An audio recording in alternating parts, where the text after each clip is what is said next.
नमस्कार। कैलाश मंत्री जी के इधर जो ट्रेनिंग सेशन के लिए आया था उसका पहला दिन कंप्लीट होने के बाद आज मेरा दूसरा दिन का सुबह है। तो मुझे ऐसा महसूस हो रहा है कि जैसे मेरे दिल के अंदर से एक बहुत बड़ा बोझ हल्का हो गया पहला दिन का ट्रेनिंग करने के बाद। और काफ़ी दिनों से मैं नींद की समस्या से जूझ रहा था। तो बहुत दिन बाद कल जब मेरे को एंग्जाइटी का मेन जो चीज़ समझ में आया कि ये होती क्या है, क्यों आता है, वो समझने के बाद मेरे दिल के अंदर जो एक डर जो बैठा हुआ है, जो डाउट बैठा हुआ है, उसमें मुझे ऐसा लग रहा है कि कुछ तो फ़ायदा हुआ है। मतलब काफ़ी दिन बाद 4-5 घंटा थोड़ा-सा सुकून का नींद मेरा कल आया है। हाँ, हालाँकि पूरा तो सैटिस्फैक्शन जैसा नींद तो नहीं आया। मैं ये नहीं बोल सकता कि नींद में बहुत ज़्यादा सैटिस्फैक्शन कल मिल गया है पहला दिन के ट्रेनिंग के बाद। लेकिन बहुत दिन बाद मेरे को मतलब दबा के नींद भी आया सोते समय रात को। और मैं सो गया तो जब मेरा नींद खुला तो मैंने देखा कि करीब 3:30 पौने 4 बज रहा है। तो मतलब कम से कम 4 साढ़े 4 घंटा 5 घंटे के आसपास में मैंने अच्छा सोया।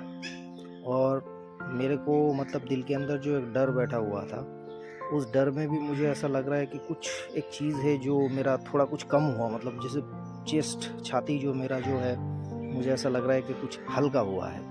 और उम्मीद करते हैं कि आगे भी जाके और फ़ायदा मिलेगा। और मैं कोशिश करूंगा कि इस 10 दिन के दौरान ज़्यादा से ज़्यादा एक्सपोजर मैं यहाँ से लेके जा सकूँ। Thank you. Good morning friends. आज मेरा ट्रेनिंग का दूसरा दिन कंप्लीट हो चुका है। आज तीसरा दिन है। तो दूसरा दिन की ट्रेनिंग कंप्लीट करने के बाद एक ही चीज़ बोलूँगा कि फियर, भय जो मेरे अंदर बहुत कूट कूट के भरा हुआ था, तो एक दिन में चला तो नहीं जाएगा, लेकिन इससे लड़ने की एक क्षमता जो है वो मेरे में ऐसा लग रहा है कि कहीं आ गया है। कि हाँ, मैं समझ गया हूँ कि असल में भय क्या है और इमेजिनरी फियर और जो रियल फियर है, दोनों के बीच में डिफरेंशिएट करना सीख गया हूँ। मेरे को जो भी भय है मेरे शरीर के अंदर कि मैं दौड़ूंगा तो ये होगा, वो करूँगा तो ये होगा, ये जो फियर है, इस फियर को भगाने का, इस फियर को निकालने का अपने अंदर से जो एक जो पावर है, एक जो शक्ति है, वो मेरे अंदर कहीं कहीं लग रहा है कि मुझे आ गया है और मैं इसको निकल सकता हूँ। और बाकी कल का सेशन में एक चीज़ मेरे को और समझ में आ गया कि ज़िंदगी में अगर आपको किसी भी चीज़ में भय है और आप उस भय से बाहर निकलना चाहते हो, तो आपको उस भय से डरने से काम नहीं होगा। आपको उस भय से लड़ना पड़ेगा, आपको उस भय का सामना करना पड़ेगा, तभी आप उस भय को जीतोगे। तो एक चीज़ तो ये समझ में आ गया और मैं बिलीव करता हूँ कि कुछ ही दिन के अंदर मैं अपने शरीर के अंदर ये जितने भी भय है, जितने भी प्रकार के फियर मेरे शरीर के अंदर है कि ये करूँगा तो वो हो जाएगा, वो करूँगा तो ये हो जाएगा, ये सारा चीज़ मैं निकाल के फेंकने में मतलब समर्थ हो जाऊँगा, मुझे ऐसा लगता है। क्योंकि इसकी असल चीज़ मेरे को कल समझ में आ गया है कि ये जो मेरे अंदर क्या है, कैसा है, ये सच में है या इमेजिनरी है, ये सब समझ में आ गया है। और इससे लड़ने की क्षमता मेरे अंदर आ गया है और मुझे पूरा विश्वास है कि मैं इस चीज़ को धीरे धीरे ज़रूर मेरे शरीर के अंदर से निकाल दूंगा। Thank you. Good morning friends. आज मेरा तीसरा दिन की ट्रेनिंग ख़त्म हो चुका है और मैं चौथा दिन में बैठा हूँ। तो 3 दिन ट्रेनिंग करने के बाद सबसे बड़ा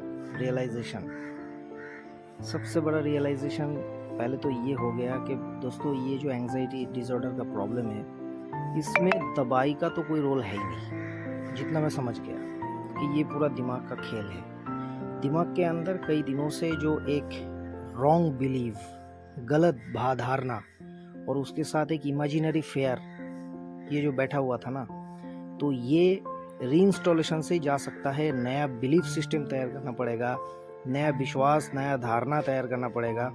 और जो आपका जो गलत धारणा है फियर के बारे में, इमेजिनरी फियर, मतलब असल में है नहीं, बस आपके दिमाग के अंदर है कि ऐसा हो जाएगा, वैसा हो जाएगा, इसको दिमाग से बस निकाल देना है। यही ट्रीटमेंट है। और इसी तरीके से धीरे धीरे अपने अंदर आत्मविश्वास आ रहा है और इसी तरीके से मैं ठीक हो जाऊंगा। और दवाई का इसमें, मानिए मेरी बात, कोई रोल है ही नहीं। दवाई का इसमें कोई रोल नहीं है। इसमें सिर्फ एक अच्छा साइकोलॉजिस्ट, जो कैलाश मंत्री जी जैसा एक साइकोलॉजिस्ट है, इन्हीं के पास ये आके ठीक हो सकता है। क्योंकि दोस्तों मैंने इस 2 साल में कई दर बदर भटक लिए, लेकिन कहीं मेरे को कोई राह नहीं मिला। लेकिन जब से मैं इधर आया हूँ, हर रोज़ कुछ ना कुछ चेंजेस होता जा रहा है, नया धारणा पैदा होते जा रहा है। और मेरी बात मानिए, बहुत दिन बाद कल मैंने 5 घंटे का गहरी नींद लिया, क्योंकि एक मेरे अंदर एक बिलीफ सिस्टम को मैंने चेंज करने का जो प्रोसेस है वो कैलाश मंत्री जी ने शुरू कर दिया है, और वो चीज़ मेरे अंदर आ भी रहा है। तो there is nothing to play with the medicine, just you have to change your mind set, you have to change your मतलब थॉट्स, आपकी धारणा, आपकी बिलीफ सिस्टम, इसको चेंज करना है। और इसको चेंज करने में कैलाश मंत्री जी बहुत आपको मदद करेगा। और कुछ ऐसा टेक्निक है जिस टेक्निक के ज़रिए वो बहुत आसानी से ये चीज़ करता है। तो दोस्तों आज तो मैं मन से बहुत खुश हूँ, बहुत कॉन्फिडेंट महसूस कर रहा हूँ। Thank you. Good morning. बड़ी खुशी के साथ मैं आज बताना चाहता हूँ कि मेरा कैलाश मंत्री मेंटल हेल्थ केयर इंस्टीट्यूशन में 5 दिन की ट्रेनिंग, 5वां दिन की ट्रेनिंग खत्म हो गया है और आज 6वीं दिन की शुरू है। तो 5वां दिन का जो सेशन रहा, ये अभी तक का मेरा सबसे बेहतरीन एहसास रहा है। तो इसके बारे में मैं आज आप लोगों को थोड़ा सा शेयर करूंगा। कल की जो सेशन था उसमें सबसे अट्रैक्टिव जो चीज है जिससे मेरे को बहुत ज्यादा मजा आया, वो है लॉज ऑफ अट्रैक्शन। मैं कल पूरे सेशन दिन भर इसी चीज को सोचता रहा, इसी चीज के बारे में जानकारी लेता रहा, और मैंने ये पाया कि ये चीज तो बिल्कुल सच है। मेरी जिंदगी में इससे पहले कई बार ऐसी चीजें हो चुका है, लेकिन उस समय मेरे को ये लॉस पता नहीं था कि इसी वजह से वो हो रहा है। जो भी है, हम सोचते थे कि भगवान की कृपा है हमारे ऊपर, जैसे भी है, but the ultimate thing is के that was the only lodge of attraction, जो मुझे कल पता चला है कि ये रहस्य के बारे में। मैं आपको थोड़ा सा इसका एक्सपीरियंस शेयर करूंगा। मैं आर्मी में जॉब करता हूं, तो मैं जब जम्मू कश्मीर में पोस्टेड था, तो बस हमेशा दिल से एक ही चीज मैं सोचता रहता था कि जैसे मेरी जम्मू कश्मीर का पोस्टिंग खत्म हो जाएगा, काश मेरा होम पोस्टिंग हो जाए, मेरा कोलकाता में पोस्टिंग हो जाए। ना ही उस समय मेरे पास उतना पैसा था और ना ही मेरे पास कोई लाइसेंस था, बस दिल में एक उमंग था और इच्छा था। और मैं सोचता रहता था कि मेरा कोलकाता में पोस्टिंग हो जाएगा तो मैं ऐसे ट्रेन से सफर करके जाऊंगा और मैं घर पे डेली वापस आऊंगा अपना दोस्तों से। एक उस चीज को मैं इमेजिन करता था, और जो भी मैंने काम किया उधर सभी लोग भी मुझे हमेशा दुआ देता रहा कि तुम्हारा ख्वाहिश पक्का पूरा होगा। और बिलीव के सच में वही हुआ, विदाउट एनी अथॉरिटी। एक दोस्त मेरे पास आया और बोला कि मेरा जुगाड़ है, तेरा पोस्टिंग कराऊं क्या? मैंने बोला कराइए, और उसने करा दिया। ना कुछ, ना कोई लाइसेंस, ना कुछ, और मेरा सपना पूरा हो गया। दोस्तों मैं जब कोलकाता में पहुंच गया तो मेरा सपना था कि कोलकाता में रहते रहते मैं अपना शादी कर लूंगा और एक बच्चा भी मेरा इधर हो जाएगा, तो 1-2 साल का हो जाएगा कोलकाता में रहते रहते। वो सपना तो पूरा हुआ। उसके बाद मेरा बच्चा पैदा होने के बाद बहुत ज्यादा बीमारियों से जूझता रहा। उसको सर्दी, जुकाम, एलर्जी का प्रॉब्लम, पल्मोनरी डिजीज, ये एक फेज मेरे लाइफ में आया था जब मैं बच्चे को लेकर काफी परेशान था। और मैं हमेशा सोचता रहता था कि भगवान, एक मेरा ऐसा जगह पोस्टिंग हो जाए जहाँ का वेदर बिल्कुल साल भर ठंडा ठंडा सा मौसम रहे, ना ज्यादा गर्मी ना ज्यादा सर्दी, और मेरा बच्चा उधर बिल्कुल स्वस्थ रहे, क्योंकि उधर का पॉल्यूशन लेवल भी एकदम कम रहे, ज्यादा नॉइज नहीं, एकदम छोटा सा गांव में एक छोटा सा यूनिट मिले जहाँ पे मैं फैमिली को टाइम दे सकूं। हमेशा एक इमेजिन करता रहता। एंड यू वोंट बिलीव, मेरा पोस्टिंग आ गया MH मिलिट्री हॉस्पिटल अहमदनगर। चारों तरफ पहाड़ से घिरा हुआ, बिल्कुल नॉन पॉल्यूटेड एक छोटा सा गांव, जहाँ पे 3-3.5 साल मेरा बच्चा बहुत अच्छा टाइम गुजारा उधर। तो उसके बाद जब मेरा अहमदनगर का पोस्टिंग खत्म हो गया, तब मैं सोचने लगा कि 3 साल मेरा बच्चा तो ठीक ठाक रह लिए, अभी भी बच्चे का जो है 6-7 साल उम्र होने में 1-2 साल बचा है, तो क्यों ना एक और ऐसा पोस्टिंग अगर मेरे को मिल जाए तो मेरे बच्चे का थोड़ा सा ये प्रॉब्लम और थोड़ा सा कम हो जाएगा। और you won't believe, without any licence, without anything, मेरा पोस्टिंग आ गया चंडी मंदिर, जो एक बहुत ही साफ सुथरा और अच्छा शहर है, और उधर मेडिकल ट्रीटमेंट की फैसिलिटी भी बहुत अच्छा है। और मेरा सपना मान लो साकार हो गया। मैं चंडी मंदिर पहुंच गया, तब तक मेरा काफी लेवल तक प्रमोशन हो चुका था, और मेरे सामने 3-3 महीने का 2 कोर्स था प्रमोशन करने के लिए। और मुझे पता था कि ये दोनों कोर्स अगर मैं अटेंड करने जाऊंगा तो मुझे 6 महीना मेरे फैमिली से दूरी बनाना पड़ेगा। तो मैं हमेशा सोचता रहा कि भगवान, ये कोर्स तो लखनऊ में ही चलता है, तो मेरा इसके बाद अगर पोस्टिंग लखनऊ में आ जाए तो बड़ा मजा आएगा। और मैं उसको इमेजिन करने लगा कि मैं क्वार्टर से वो कोर्स में जा रहा हूँ, ऐसा इमेजिन करता रहता था, सोचता रहता था, बीवी को ये चीज शेयर भी करता था और लोग बोलते थे हाँ देखना तुम्हारे साथ अच्छा ही होगा। और you won't believe, without any liaising मेरा पोस्टिंग लखनऊ में आ गया। और दोस्तों जो सपना मैं देखता था कि घर से उठ के खाना खा के मैं कोर्स अटेंड करूंगा, जो एक फौजी के लिए सपना होता है, मैंने वैसे ही उस कोर्स को अटेंड किया। और इसके अलावा भी मेरे लाइफ में ऐसी बहुत सारी चीज हो जाती है जो मैं दिल से सोचता हूँ और मैं सोचता हूँ कि काश आज ऐसा हो जाए तो मजा आ जाए, काश आज ऐसा हो जाए तो अच्छा हो जाएगा, और वैसे ही होता है। लेकिन इस चीज को मैं पहले सोचता था कि ये एक मेरा गुड विशेष है, भगवान की कृपा है मेरे ऊपर। लेकिन कल फ्रेंड्स मुझे पता चला इस सेशन के बाद कि this is nothing but just law of attraction. ये चीज मुझे समझ में आ गया कि आप अपनी लाइफ में जो भी चीज दिल से मांगेंगे और उस चीज में अगर सच्चाई होगी और अगर आपकी लक्ष्य होगा, उसमें आपका पकड़ होगा और आप बिल्कुल सच्चे मन से उसको सोचोगे और उसी तस्वीर में जियोगे, तो आपकी शरीर के अंदर से जो पॉजिटिव एनर्जी निकलती है वो एनर्जी यूनिवर्स को जाता है। और यूनिवर्स हमेशा आपको देने के लिए बैठा हुआ है और यूनिवर्स और आपकी चारों तरफ की जो कायनात है वैसा माहौल आपकी चारों तरफ बनाने की कोशिश करेगा ताकि आपका सपना साकार हो सके। This is law of attraction. दोस्तों इस चीज को मैं बहुत अच्छी तरीके से कल रियलाइज किया and I am very happy कि मैं ऐसे जगह पे आया हूं जहां पे मुझे ऐसी चीज सीखने को मिला है। ये सबसे बड़ी मेरी उपलब्धि है कि मतलब बोलते हैं ना कि मतलब कि आप कहीं पे जाओ कुछ सीखने के लिए तो क्या उधर सिखाई मिला, क्या सीख मिला और आपने क्या सीखा, ये एक बहुत बड़ी उपलब्धि होती है। तो मैं तो समझ रहा हूँ कि मतलब वैल्यू फॉर मनी, मैं इधर आया, मेरी एंजाइटी की बात तो मैं अभी छोड़ ही दिया, वो this is a very small thing, वो तो निकल ही जाएगा, ये तो कॉन्फिडेंस मेरे में आ गया।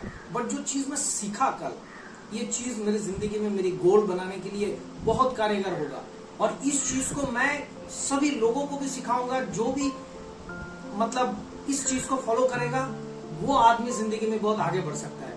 और दोस्तों मैं बहुत थैंक्स देना चाहता हूं, दिल से तहे दिल से शुक्रिया अदा करना चाहता हूं कैलाश मंत्री जी को और उसके टीम को कि ऐसी चीज, ऐसे रिजम्बल्स मेरे लाइफ में उन्होंने दिया और मुझे इस चीज की शिक्षा दिया और मुझे ये चीज सिखाया। अब मतलब एक बहुत अच्छा एनर्जेटिक पावर मेरे अंदर आ गया है और इस चीज की जो सीक्रेट्स है उसको मैं जान चुका हूं। तो मेरा 5 डेज का सेशन बहुत ही अच्छा रहा और उम्मीद है आगे की जो 5 दिन बचा हुआ उसमें भी साफ पता नहीं मुझे क्या क्या सिखाएगा। मैं तो बस अभी ईगर हूं कि मुझे और क्या मिलेगा इस चीज के लिए। तो मैं पूरी टीम को और कैलाश मंत्री जी को दिल से तहे दिल से शुक्रिया अदा करना चाहता हूँ कि इतनी अच्छी एक सेशन कल मुझे जिंदगी में मिला और मैंने अपने लाइफ को रिजम्बल्स किया। इसीलिए आज की जो फीडबैक है मैं थोड़ा लंबा दिया और दिल खोल के दिया। थैंक यू दोस्तों, thank you. Good morning friends, मेरा छठे दिन का ट्रेनिंग ख़त्म हो गया है। तो कल का जो सेशन था, कल के सेशन में हमने फिज़िकल एक्सरसाइजेज वगैरह किया। उसके बाद हमने एक थैंक्स गिविंग एक्सरसाइज किया। कल का सेशन का मेन जो सब्जेक्ट था वो यही था कि ग्रैटिट्यूड, फीलिंग ऑफ मतलब expressing thanks to your loving ones, to your parents और एनीवन। तो कल का सेशन में बड़ा एक इमोशनल सेशन था, उस चीज़ को मैंने महसूस किया। करीब 1-1.5 घंटा बड़ा इमोशनल एक टची मोमेंट में मैं था। उसके बाद एक दिल के अंदर से कहीं ना कहीं एक रियलाइजेशन किया कि हम जिस लोगों के साथ कभी ना कभी कुछ चीज़ों को लेके अनबन हुआ है या कन्फ्लिक्ट हुआ है, कभी कभार हमको मतलब थोड़ा सा हम डीपली सोचेंगे तो हम ये देखेंगे कि जितना हमारे अंदर कॉन्फ्लिक्शन है उससे ज़्यादा तो हमारे अंदर ग्रेटिट्यूड उनके प्रति ज़्यादा है, क्योंकि वो हमारे खुद का ही लोग होते हैं, हमारा ही वेल विशर होते हैं। तो बचपन से अगर मैं सोचा तो मैं देखूंगा कि मतलब हमारे लिए उन्होंने ज़िंदगी में कितना कुछ अच्छा किया है, लेकिन हमने उस अच्छे पल को भुला दिया और बस छोटी मोटी 1-2 चीज़ लेके कॉन्फ्लिक्शन जो हुआ उसी के ऊपर हमारा माइंडसेट को बदल दिया। तो इस चीज़ के बारे में थोड़ा सा रियलाइज़ किया, इस चीज़ को सीखा और मैंने ये पाया स्पेशली कि मेरे परिवार में मेरे माँ बाप के साथ या मेरे वाइफ के साथ, मेरे साथ आपस में जो भी कॉन्फ्लिक्शन है, मतलब उसको ऐसे नहीं देखना चाहिए, क्योंकि ये वही है जो हमारी बीवी है, वही है जो हमारे माँ बाप है, हमारे वेल विशर्स होते हैं। तो ये कभी हमारा बुरा नहीं चाहते हैं। और मैंने एक लिस्ट भी बनाया जिसमें मैंने पाया कि जितना भी हमारा कॉन्फ्लिक्ट्स है वो उन लोगों ने हमारे लिए ज़िंदगी में जो किया है उसके आगे वो कुछ नहीं है। उन लोगों ने हमारे लिए इतना कुछ बचपन से किया है, कितना कष्ट झेल के हमको बड़ा किया है, कितना सपना देखा है, उसके आगे तो ये छोटी मोटी कॉन्फ्लिक्ट लाइफ में आती रहती है, इसको ज़्यादा सीरियस नहीं लेना और हमेशा एक थैंक्स गिविंग एटीट्यूड हमारे अंदर होना चाहिए, ताकि किसी के साथ अगर कुछ अनबन हो भी जाए तो कम से कम हमें उसकी अच्छाई दिखाई दे, उसकी वो भलाई याद आए और हमें अपने रिश्ता सुधारने में एक बहुत बड़ा ताकत मिल जाएगा। और मैं कल, वैसे तो मैं इतना फ्री नहीं हूँ अपने पेरेंट्स के साथ, कभी ऐसे चीज़ शेयर किया नहीं है, बट कल मैं अपने माँ बाप के साथ थोड़ा सा ये चीज़ शेयर किया हूँ कि हमारे बीच में जो भी चला है, लेकिन हम आपके बारे में ऐसे भी सोचते हैं और ऐसे हमने सूची भी बनाया है और हमें थोड़ा एहसास भी है। तो उन्होंने भी हमें थोड़ा सा कुछ देर मोटिवेट किया, उन्होंने भी हमको बताया कि बेटा देखो, हम चाहते हैं हमेशा आपका भला हो, आप कहीं भी रहो खुश रहो, आपकी खुशी में हमारी खुशी। तो कल बड़ा अच्छा लगा बात करके, हालांकि मैं पूरा एक्सप्रेस नहीं कर पाया जो मैं एक्चुअली करना चाहता था। गुड मॉर्निंग, आज मेरा सेशन का जो है 8वां दिन है। तो पिछले दिन का जो एक्सपीरियंस था वो मैं आपसे शेयर करना चाहता हूँ। पिछले दिन का मेरा जो सेशन था वो था एक्सपेक्टेशन और सैडनेस के ऊपर। तो बहुत अच्छी तरीके से ये समझ में आ गया कि हमारा दुखी होने का मेन कारण है कि unwanted expectations from all people in our life. तो एक चीज़ तो कल पता चल गया कि आपको अपनी ज़िंदगी में जितने भी आपके फैमिली मेम्बर्स हो, चाहे कोई भी हो जो आपके करीब हो या कोई भी व्यक्ति हो, उनसे एक्सपेक्टेशन करके नहीं जीना है कि वो मेरे लिए ये करेगा, वो ये क्यों नहीं कर रहा है, तो उससे हम दुखी हो जाएंगे। क्योंकि इधर सभी लोग अपने एक्सपेक्टेशन को पूरी करने के लिए नहीं है, तो इसीलिए हमें एक्सपेक्टेशन नहीं करना चाहिए। हाँ, हम एक पॉसिबिलिटी उनके ऊपर रख सकते हैं, एक संभावना रख के जी सकते हैं कि शायद वो ये कर दिया तो ठीक है, नहीं किया तो मेरा क्या। तो ये एक चीज़ कल बहुत अच्छा लगा। और एक चीज़ मेरे अंदर जो था, जिसके बारे में मुझे थोड़ा बहुत पता तो था, लेकिन एक आदत सी बन गई थी, वो है nice guy syndrome, nice guy attitude. मतलब मेरा एक नेचर था कि मैं सभी लोगों के पास जाके ना अच्छा होने की कोशिश करता हूँ, कि अच्छा चीज़ दिखाने की कोशिश करता हूँ, ताकि मैं सोचता हूँ कि सभी लोग मेरे से खुश रहे, सभी लोग मेरे तारीफ़ करें। तो ये एक जो रॉन्ग बिलीफ मेरे अंदर था, इसके बारे में भी कल सेशन चला तो उसके बारे में भी मुझे काफ़ी एहसास मिला और मुझे ऐसा लगा कि ये नाइस गाय एटीट्यूड जो है, नाइस गाय सिंड्रोम, इसको छोड़ना पड़ेगा। क्योंकि जब तक हम इसको नहीं छोड़ेंगे तो हमारे दिल के अंदर की जो फियर है वो ख़त्म नहीं होगा, और जब तक फियर है तब तक हमारा कंप्लीटनेस नहीं आएगा, क्योंकि हम अपनी फीलिंग्स को शेयर नहीं कर पाएंगे किसी के साथ, ठीक है, और सही को सही, गलत को गलत भी नहीं बोल पाएंगे। तो कल की सेशन के बाद मैंने 2-3 चीज़ जो अच्छी तरीके से समझ लिया है, मैं अपनी ज़िंदगी में उस चीज़ को लाने की पूरी कोशिश करूँगा और 100% करूँगा और लाऊंगा भी, इसलिए मैं इधर आया हूँ। तो सबसे पहली चीज़ है कि एक्सपेक्टेशन करना बिल्कुल बंद कर दूंगा, पॉसिबिलिटी में जीऊँगा, कर दिया तो ठीक है, नहीं किया तो हो सकता है मेरे में ही कोई कमी हो, इसीलिए मेरे लिए वो किया नहीं, यही मान के चलूंगा और मेरे कमी ढूंढूंगा, मैं अपनी कमी को सुधार दूंगा। तो इस तरीके से जीऊँगा तो मेरे लाइफ में सैडनेस नहीं आएगा, और सैडनेस नहीं होगा तो एंग्जाइटी जैसा प्रॉब्लम भविष्य में कभी मेरे लिए रहेगा ही नहीं। और दूसरी चीज़ है ये नाइस गाय एटीट्यूड को मैं छोड़ दूंगा। और इसके अलावा कल के सेशन में जो डायनामिक मेडिटेशन सेशन था वो भी एक बहुत ही अच्छा सेशन था, उसके बाद बड़ा अच्छा फीलिंग्स आता है दिल में। तो कल का सेशन बहुत ही अच्छा था। तो अभी 2 दिन का और बचा हुआ है, तो आगे 2 दिन में उम्मीद करते हैं कि और भी अच्छे अच्छे चीज़ सीखेंगे जो मेरी ज़िंदगी को बदलने में और ज़्यादा मदद करेगा। Thank you. Good morning friends, मेरा इधर का 8 दिन का सेशन ख़त्म हो गया है, आज 9वां दिन का सुबह में बैठा हूँ। कल का सेशन वो एक बहुत ही बेहतरीन सेशन था। दूसरी बार है जब मैं ऐसे बोल रहा हूँ कि मेरे को कल बहुत मज़ा आया। हालांकि हर सेशन में ही इधर मज़ा आता है, लेकिन उसी में कुछ सेशन ऐसा होता है ना जो दिल को छू जाता है। तो वैसे ही एक सेशन था कल। हमने कल जाना कि ये हमारा कॉन्शियस माइंड और सबकॉन्शियस माइंड है, इसका क्या पावर है, इसका इस्तेमाल करके हम क्या कर सकते हैं, हम क्या नहीं कर सकते हैं, सब कुछ कल समझ में आ गया।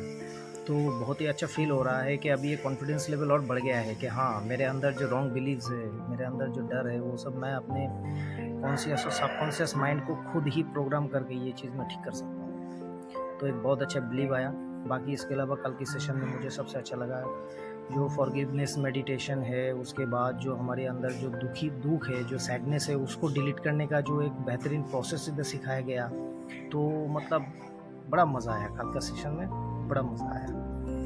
तो इसी के साथ मैं आज का वीडियो यहीं पे समाप्त करता हूँ। आज बड़ा छोटा वीडियो है क्योंकि आज थोड़ा शेड्यूल भी है मेरा।